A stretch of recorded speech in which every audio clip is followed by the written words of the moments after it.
Perfect. Okay, welcome everyone. This is the coaches and coxswains meeting for the NEWMAC Championship and Collegiate Racing, hosted by Assumption and WPI on April 26th. My name is Thad Gamula, and I will be presenting this information to you tonight. Please note this meeting is being recorded and will be posted on the Quinsigamond Rowing Association YouTube channel upon completion. It doesn't go up immediately. Give it about an hour or two, but then it'll be on the channel to review as needed. Okay, this weekend's racing will be hosted out of the Donahue Rowing Center, located at 237 North Quinsigamond Drive, Shrewsbury, Mass, for those of you who haven't been there before. Joining me tonight to present materials on the races are Laura Kunkemuller, who is the chief referee for the NEWMAC Championships, and John Quinn, who will be the chief referee of the Assumption and WPI hosted races. We will hear from them later in the presentation. You always, just to get it out of the way first, everybody's favorite topic, parking. I would like to direct everybody to the screen, to the map. At the bottom right-hand corner, the funny-shaped building is the Donahue Rowing Center and the boathouses. There is a parking lot, a paved parking lot directly behind it. This is for officials and coaches only. No personal vehicles from rowers, no spectator vehicles, please. It gets very congested and there's not enough space for all these people. Directly above that, where it says Team Vans parking, is a large dirt lot. That's aptly named. It's just for Team Vans. Once again, we ask no spectator vehicles, no parent vehicles, no personal cars. To the left of that is the Corazani boat ramp. It's where all the team buses and trailers will be parking. As per usual, the right-hand side on your screen or the south side of the parking lot will be for trailers and towing vehicles. First to arrive, please go all the way down to the bottom and then fill up as we go. There should be plenty of space for everybody on Saturday, so please, just park appropriately. Don't take up too much space. You can always rig in the middle spaces. Off to the left or the north side of the parking lot, what you see is going to be for team buses. And we ask that to fill up from the north-south, but once again, there should be plenty of space, so please be aware. Next is the spectator and personal vehicle parking. Spectator and personal vehicle parking is only allowed north of the boat ramp, the Corazani boat ramp, along the road where there's a breakdown lane. There'll be cones out. There'll be police signs that say no parking per order of Shrewsbury Police. Please pay attention to them. They're for your safety. That road is very busy, and they delineated where everybody can park. So please, north of the boat ramp, in the breakdown lane, do not park in front of a no parking sign. And I'd like to point your attention to the section of the road south of the Corazani boat ramp, the state boat ramp. There's absolutely no parking along that road. First off, it's just not safe. There's not enough space. But we have lots of neighbors down there, and we ask you not to park, stay off their lawns. There's not a breakdown lane like there is north. There's no good, safe space to park.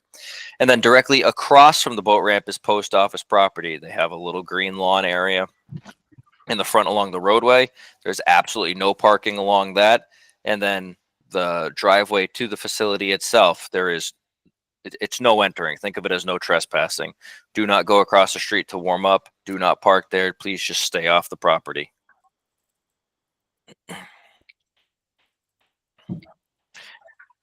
Okay, let's actually talk about the race traffic and patterns. So once again, I'd like to point out on the screen, the DRC is now directly at the bottom. It's labeled in a light blue. You can see to the left of it are the ramps in front, the docks in front of the DRC. The one pointing straight up on your screen is the north dock. The one pointing down and to the left is the south dock.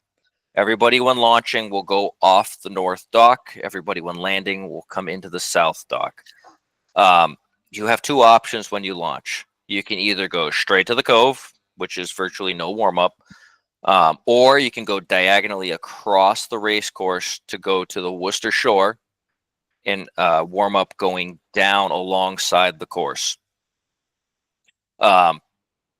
Please be aware there's a little red circle on the screen here. It is our pump house. It's a little brick building that's directly across. This is the reason we ask you to go diagonally south, because it is very shallow right there. And if you just go straight across and coast right into it, you will lose a skeg.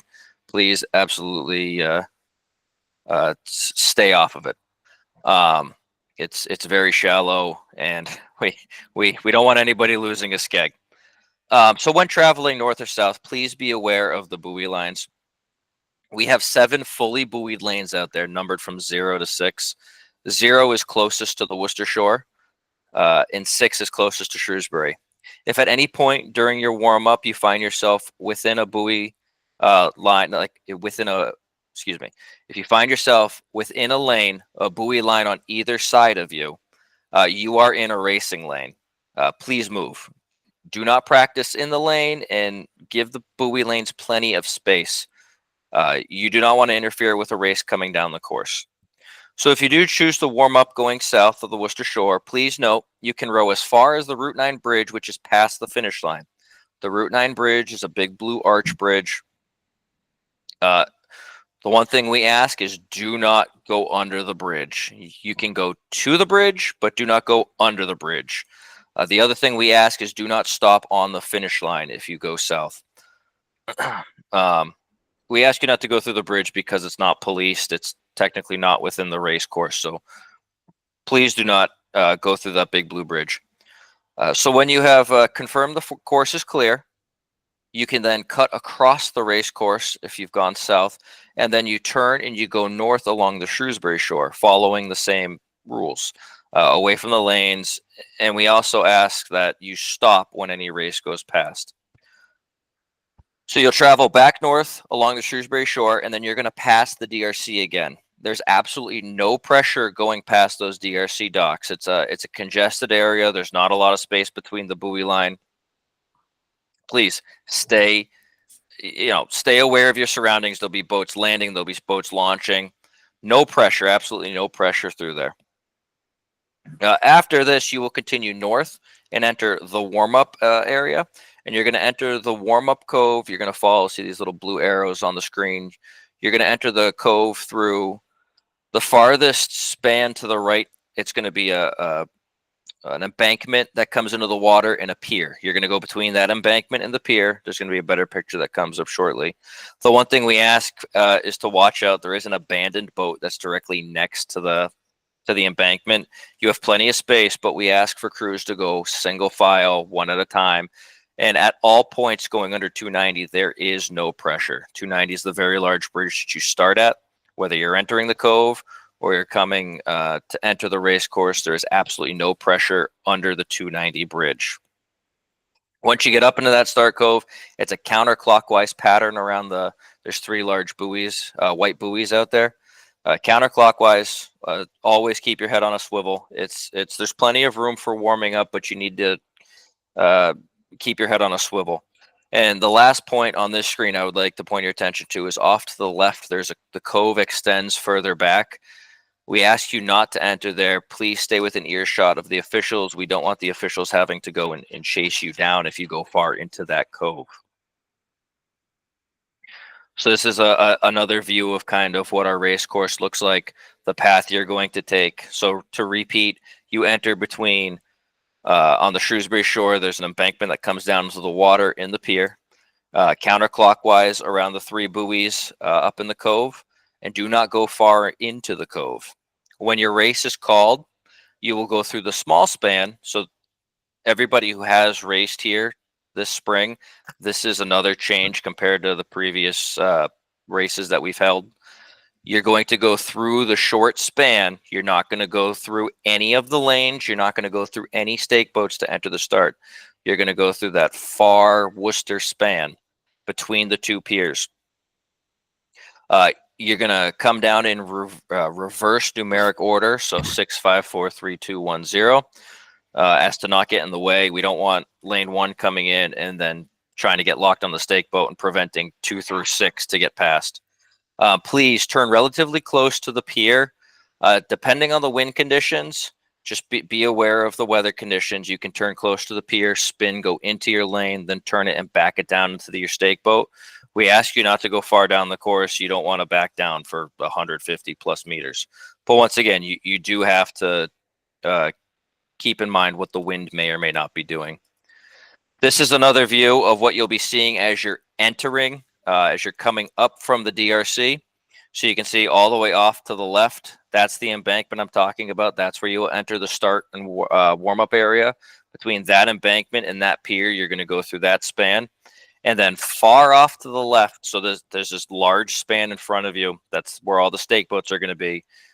There's going to be 7 stake boats, lanes 0 through 7 on Saturday.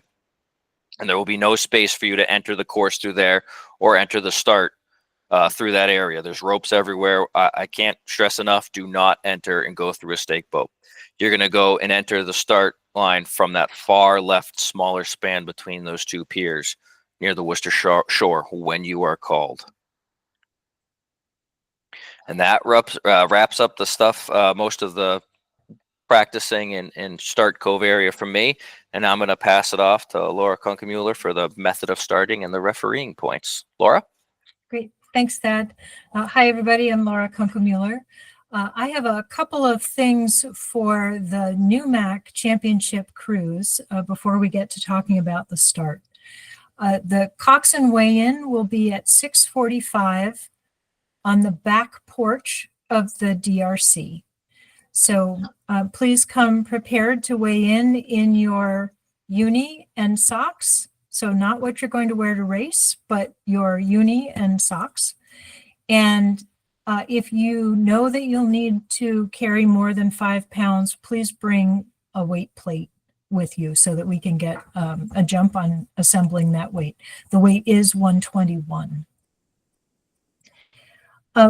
When you launch, I will be on the ramp leading down to the dock. I will be checking heel ties and bow balls of all NEWMAC crews. So please make sure that all of your heel ties are attached. And when you lift the shoe, if your foot were in it, your foot would come out easily. So please make sure that that's done before you get down to me on the ramp. Okay, so you heard all about the warm-up traffic pattern. Please make sure that when you're in the warm-up area, you're making a circle, that you're leaving a lot of space in the middle, and that you're paying attention, as Thad said, to what's going on around you. You must be locked on, ready to race 2 minutes prior to the start of your race. So you need to be alert for the call to come into the course, and you need to give yourself enough time to get in. I should say that this is, everything from now on is for everybody, not just NEWMAC. So locked on, ready to race means that your warm-up gear's put away, water bottles are put away, and you have a race-ready point. That's an important part because we no longer recognize hands. The expectation is that at any time after 2 minutes, you are ready to go. So what will happen is the starter will look to the port side to see that the aligner has put up a white flag indicating that there's alignment. Then when the starter sees the white flag and sees that all of you are safely pointed, she will name the crews, and you may continue to work on your point up until you hear her say attention. At that point, all movement stops. She'll raise the red flag, say go, and drop the flag at the same time. Okay, so standard start. I just want to clarify that hands will not be recognized. It's your job to make sure that your point is good. It's our job to make sure that your point is safe. Breakage, 100 meters, standard breakage. If you have breakage in your boat, in the first 100 meters, stop, put your hand up. We'll stop the race, and then we'll let you know what to do next. If you are one of the boats that is not afflicted by the breakage, please just wait, be patient. We'll tell you what's going to happen next, but it might take us a minute or two to sort out. Please understand that if you leave the start area, you have accepted the start.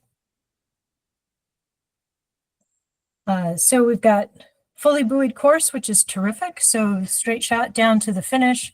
The flag for the finish, as I think all of you know, is over on the starboard side. It goes down for the first, up for the second, and then alternates until all the boats are across.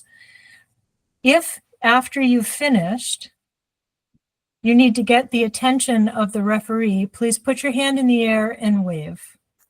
We also ask that if your athletes are healthy, that they sit up. So if we see somebody lying down, we're going to assume that there's an issue. If you believe that your ability to have your best race was unfairly taken away, and that's the key, unfairly, please raise your hand, get the attention of the referee. The referee will come over and you can explain what the issue is. The referee will make a decision. You have the option, no matter what that decision is, to continue the conversation on land. So if you don't accept the decision, you don't like the decision, or for whatever reason you want to continue the conversation, find me when you get back onto land and we will talk about it. If it needs to go to a more formal decision for NEWMAC, we will send it to the race committee, and the race committee decision will be final. For the other races, Assumption and WPI will convene a referee jury, and those decisions will be final. I think that's everything that I had racing-wise. Are there any questions? Just so everybody knows, comments are turned off. If you do have a question, please, some of you have a square, triangle, and circle button at the bottom right of your screen. That's if you haven't updated the app yet. Some of you have the 9 dots. And if you click that, there is a question and answers tab. And if you enter that, it'll appear to us and we can address as needed. So we can wait if anybody has any questions from here on forward. And then we can address them at the end of the presentation. Okay. Thank you, Laura. I'm sorry, Thad, may I go ahead. One more comment. Absolutely. The forecast for this weekend indicates that there may be some wind. And it's been our observation that staying on the stake boat when there is some wind is much easier if you have not only somebody sculling it around, but somebody in the stern of your boat backing at the same time. It's much harder to get back in than it is to stay in.